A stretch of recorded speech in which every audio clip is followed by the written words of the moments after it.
Hola, mucho gusto. Por parte de la Universidad de Oriente de la Licenciatura de Enfermería Segundo A, les vamos a exponer sobre el transporte activo. Nuestro equipo está conformado por Gerania de Jesús Sosa Rodríguez, Ana García Álvarez, Marco Fernando Méndez Badal, Ana Lizeth Segura Castillo y su servidora Galladera Leiva Franco. Vamos a hablar sobre lo que es el transporte activo, el cual es que hay algunas sustancias que son necesarias en el interior de la célula, pero que deben ser eliminadas de la misma, no pueden atravesar la membrana celular por ser muy grandes. En este caso también puede llevar una carga eléctrica o porque deben vencer un gradiente de concentración. Para estos casos, la naturaleza ha desarrollado lo que es el transporte activo, que es nuestro tema general. Este es un proceso que consume energía y que requiere el concurso de proteínas integrales que actúen como bombas alimentadas por ATP. En este caso, las moléculas pequeñas o iones, y el transporte grueso, que es específico para moléculas de gran tamaño, en el que podemos encontrar lo que es la endocitosis y la exocitosis, las cuales son los mecanismos de transporte que requieren energía. Estas, por lo tanto, se conocen como un proceso perteneciente a lo que es el transporte activo. Tenemos de igual manera lo que es la endocitosis, y el cual ocurre cuando un segmento de la membrana plasmática rodea lo que es la sustancia que penetra la célula, así como podemos observar en este caso, luego la engloba y la integra a lo que es dentro de la misma.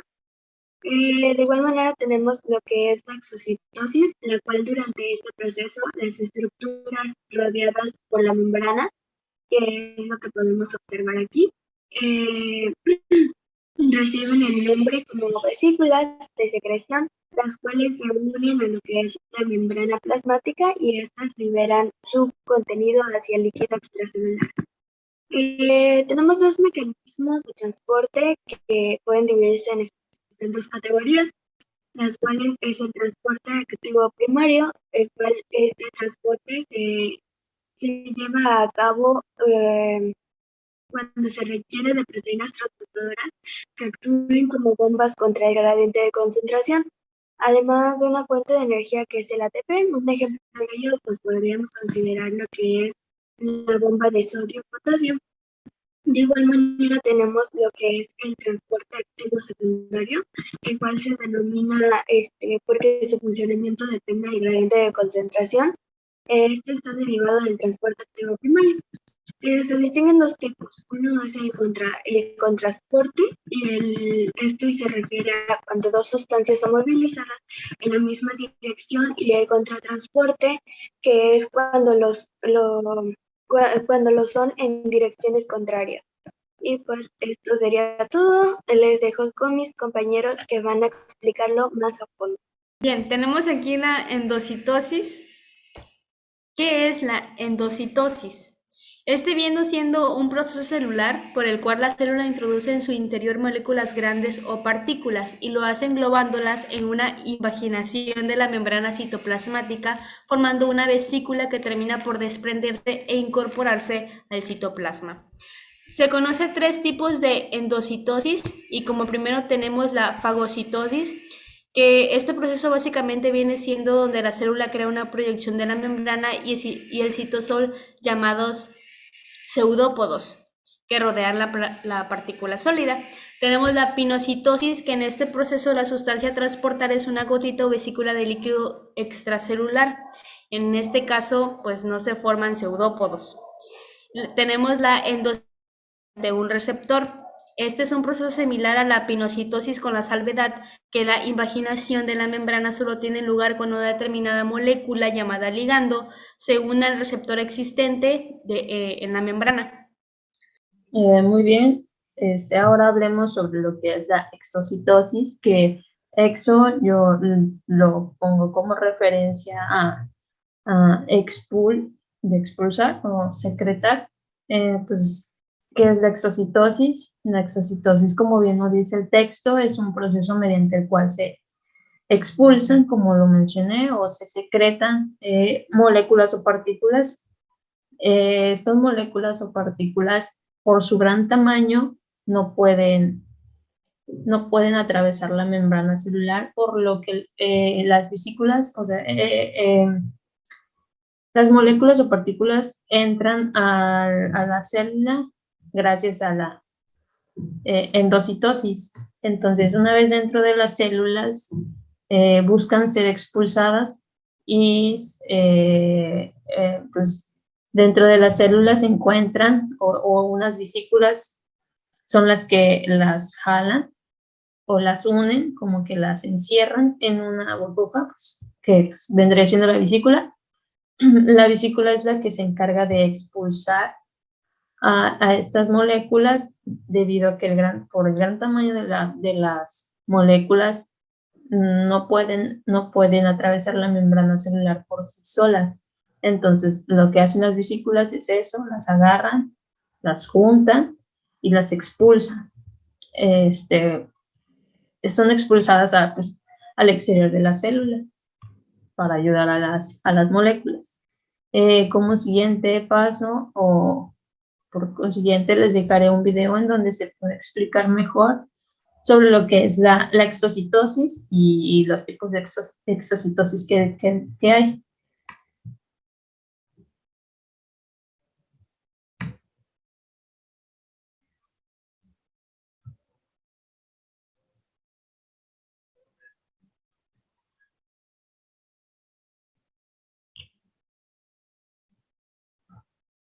Las células deben ingerir ciertas moléculas como los nutrientes, pero también deben liberar otras como proteínas señalizadoras, lípidos producidos dentro de ella y productos de desecho al exterior. La exocitosis es una forma de transporte en masa opuesta a la endocitosis, en la que los materiales son transportados del interior al exterior celular por medio de vesículas recubiertas de membrana que se fusionan con la membrana citoplasmática. Este proceso requiere de energía en forma de ATP. La exocitosis comprende 3 pasos básicos. En el primero, las vesículas que contienen moléculas son transportadas desde dentro de la célula a la membrana celular gracias a la acción de la actina y los microtúbulos que hay en el citoesqueleto de la célula, y también gracias a la acción de proteínas motoras que usan ATP para impulsar esa vesícula.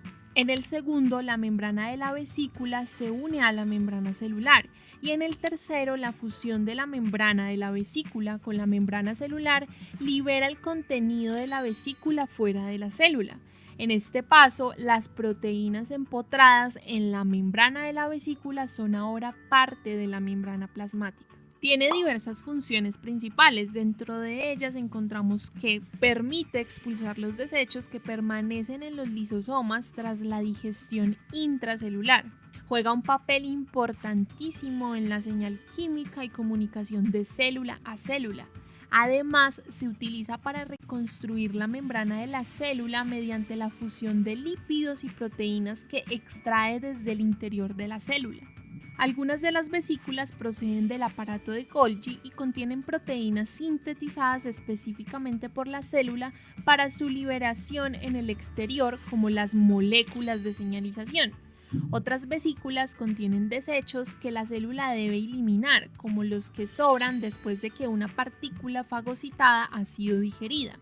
En algunos casos, las vesículas se fusionan completamente con la membrana y se incorporan a ella, mientras que otras se fusionan de tal forma que liberan su contenido antes de desprenderse y regresan al interior de la célula. Y para tener algo claro, recuerda que todas las membranas de los orgánulos de la célula, es decir, el retículo endoplasmático, el aparato de Golgi, el núcleo, entre otros, están formados por bicapas fosfolipídicas, lo cual va a permitir que cuando se formen esas vesículas que transportan proteínas, desechos, entre otras cosas, se puedan fusionar con la membrana citoplasmática o celular. Por ejemplo, en la exocitosis clásica tenemos que las proteínas que son producidas en el retículo endoplasmático saldrán dentro de la vesícula que se fusionará con el aparato de Golgi, en él serán procesadas y después eventualmente saldrán del aparato de Golgi en una nueva vesícula que viajará hasta la membrana celular. Se fusionarán sus membranas y las proteínas saldrán de la célula y serán usadas en alguna otra parte del cuerpo. Existen dos tipos de exocitosis, la regulada y la constitutiva. La exocitosis regulada se produce en células cuya función principal es la secreción. Liberan moléculas que realizan funciones específicas en el organismo o afectan la fisiología de otras células. Pero antes de almacenar los productos de secreción en la vesícula, requieren de una señal extracelular que va a permitir la formación de vesículas de almacenamiento recubiertas de la proteína clatrina. En otras palabras, requiere obligatoriamente de esa señal específica para que la vesícula sea recubierta por la clatrina. El contenido de esa vesícula que va a ser expulsado solo se libera después de iniciado un proceso de señalización extracelular. La exocitosis constitutiva se produce prácticamente en todas las células de manera espontánea y es la responsable de expulsar moléculas para construir parte de la matriz extracelular o trasladar moléculas desde las vesículas para regenerar a la propia membrana plasmática mediante un continuo proceso de reproducción, desplazamiento y fusión de vesículas dependiendo del estado fisiológico que presenta la célula.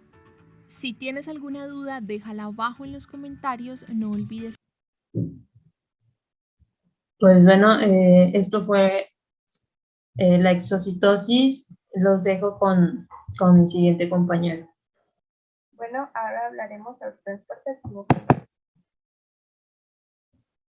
Entonces, ¿qué es el transporte activo primario? Bueno, como dice aquí, el primero produce la hidrólisis de ATP en gradientes iónicos, por el cual los solutos atraviesan la membrana con su gradiente de concentración con el consecuente gasto de energía.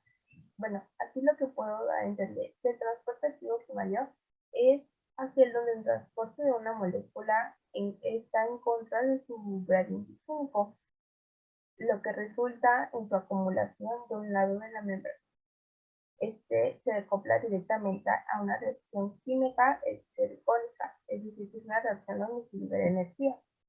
Uno de los ejemplos más comunes del transporte activo primario están representados principalmente por aquellos que llegan a utilizar energía liberada durante la hidrólisis del fosfato de adenosina, que llega a ser el ATP, una molécula considerada como la moneda de física celular más importante.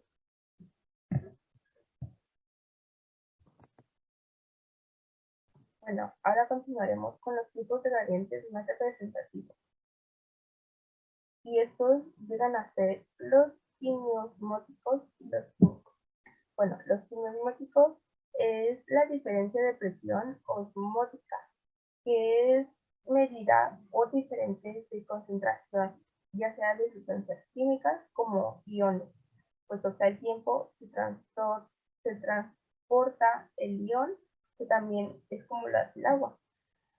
Y bueno, los químicos, estos se emplean para fenómenos mecánicos como los flagelos de las bacterias. Como podemos entender acá abajito, el uniporte es donde se mueve una molécula y el contransporte se mueven dos moléculas en contra del gradiente, es decir, que llega a ser un gasto de ATP.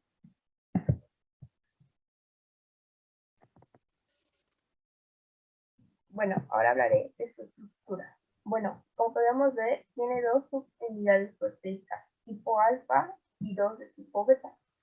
Bueno, en la subunidad alfa se encuentra el ATP, que es donde están los iones, como el citoplasma y los iones de potasio en el lado extracelular.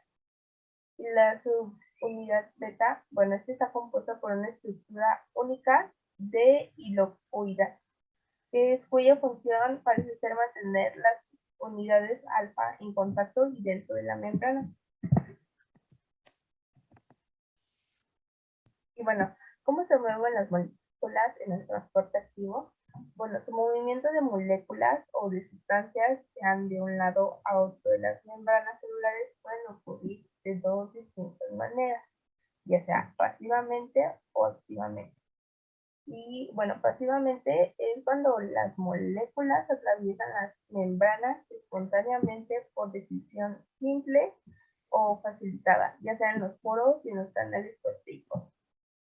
En este caso, está buscando como un equilibrio químico, que es entre los compartimentos, es decir, que sigue su gradiente electroquímico o de concentración, ya sea desde un lugar mayor de concentración hasta uno menor de concentración.